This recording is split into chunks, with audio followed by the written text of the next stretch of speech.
عمران خان د سریلانکا ولسمشر ته غوسه او خجالت یو. سلام ستړي مشئ زموږ په امیر پلس چینل ته بخیر راغلی.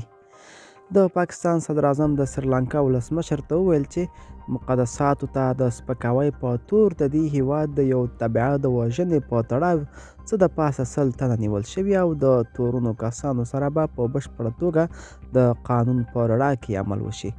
عمران خان په خپل ټویټر په اړه لیکلي چې د ټلیفون له لارې د سریلانکا د ولسمشر ګوتایا سره خبرې کړي او د خپل هیواد د غوسې او خجالت د څرګندولو په ترڅ کې هغه ته ډاډ ورکړی چې د پرنیا کمار د وژنې په قضیه کې به عدالت پلی شي.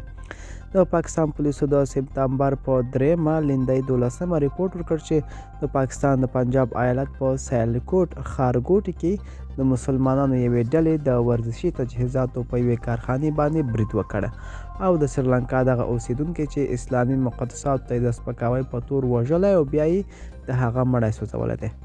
د دغه سریلانکایي مړی اسلام آباد ته انتقال شوی او ټاکل شوی چې د دې هیواد سفارت هغه سریلانکا ته انتقال کړي.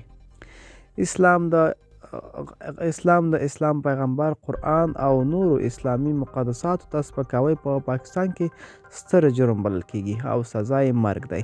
د کفر ویلو ادعاګانې په وار د پاکستان په سنتي ټولنه کې د تاوتریخوالي سبب شوي دي او په زیاتو پیښو کې د غوسه شوي اعتراض کوونکو له لوري تورن کسان سهارایي محاکمې شوي دي.